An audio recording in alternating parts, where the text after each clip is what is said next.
Welcome back. This is the 8th video in the series, Getting to Know Cimatron NC. Today's topic is templating for success. I believe that automation by templates can truly set Cimatron apart from other CAD/CAM packages on the market.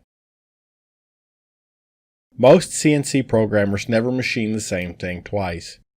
Every part is unique, especially in a tool room. I believe that with a bit of forward thinking, 60 to 70% of a CNC programmer's job can have some sort of automation. I agree there's no way to template 100% of every job every time. If it were that easy, the preferred software would only have one button: Cycle Start. I believe that even for the craziest job, I may be able to template just a little bit of it. Maybe it isn't 60 to 70%, but it's a start.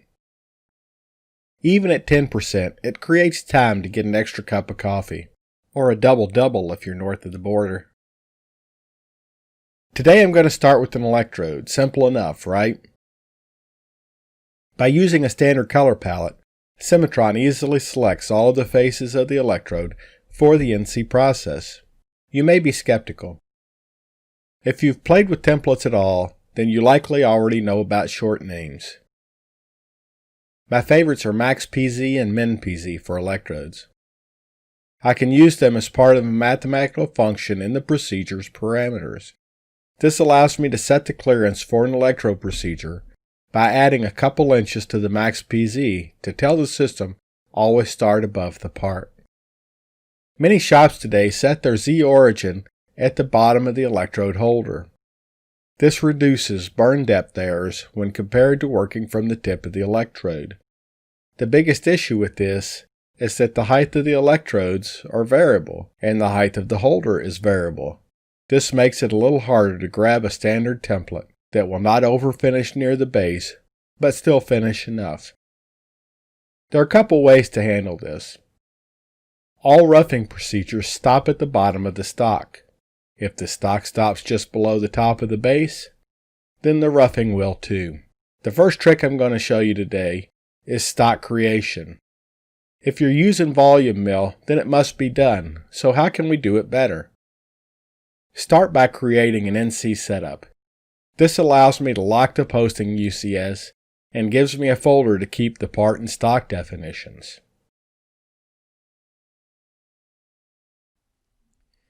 Create the part by criteria using the colors of the electrode and base.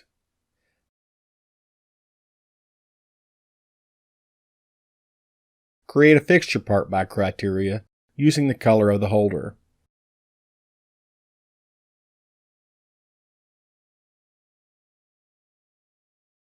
Create the stock by bounding box and select the faces by criteria. Choose the colors of the electrode and base.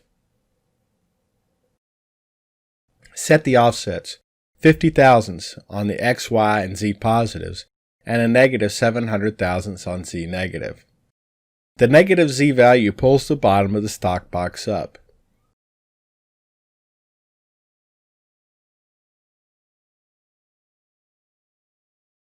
Create a 3-axis toolpath with clearance of 7 inches. I'll choose roughing for the automatic electrode burning stage. This will set the offsets for each procedure. Create a rough spiral procedure and select the faces by criteria.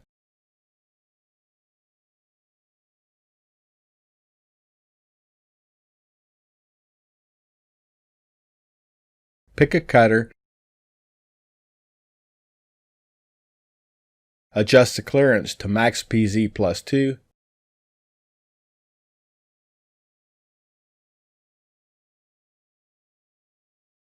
Electrode to automatic, no Z stops, and calculate.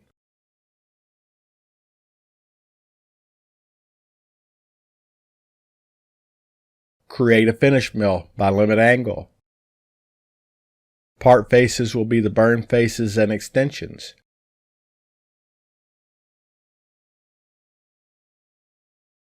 Choose a long 1/4 inch ball mill.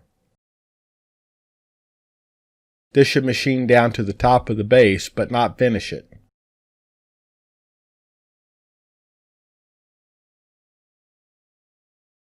Create a finish mill by limit angle.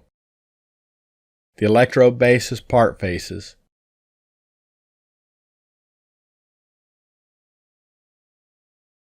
Grab a long 1/4" bullnose tool. I'll save and calculate.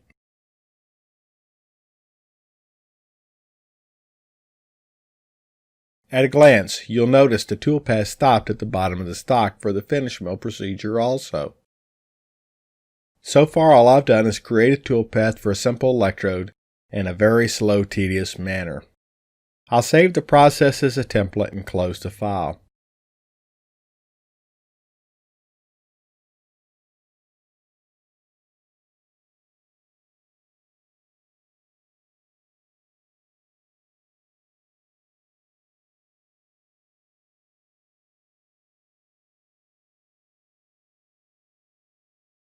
Then create another electrode and push it to the NC environment.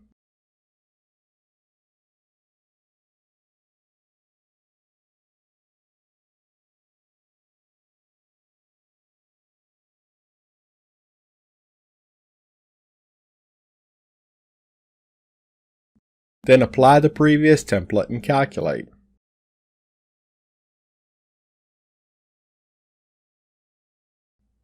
Cimatron easily added all of this geometry to the process and created each procedure based on the defined color palette.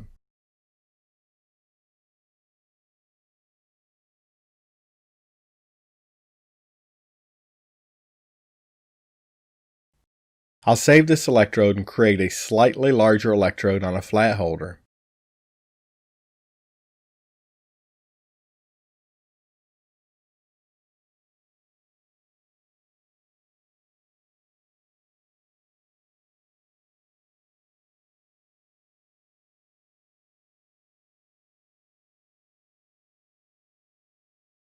Push it to NC and apply the same template.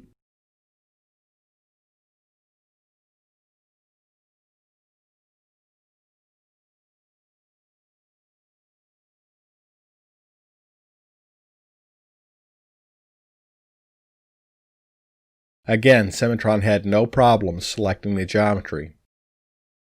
While the electrode is calculating, I'll go back to the design assembly and create another electrode. This time I'll manually build one with more standing ribs on a flat holder.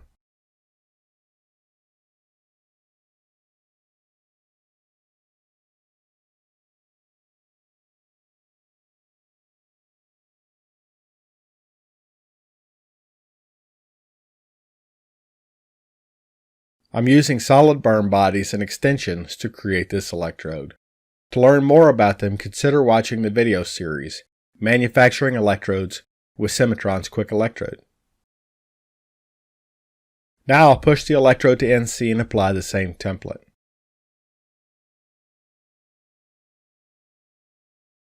Notice this is not part of the 60% I'd mentioned that is completed. It is, however, a situation that 60% of the machining is completed automatically. This helps the programmer focus on the details required to complete the process. I'll copy forward the finish mill by limit angle and change it to a remachine cleanup.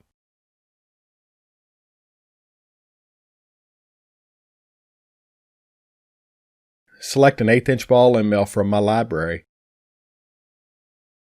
I'll verify the previous cutter diameter and calculate the new procedure.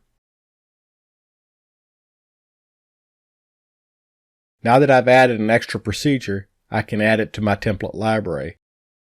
Next time, I can machine a similar electrode much faster.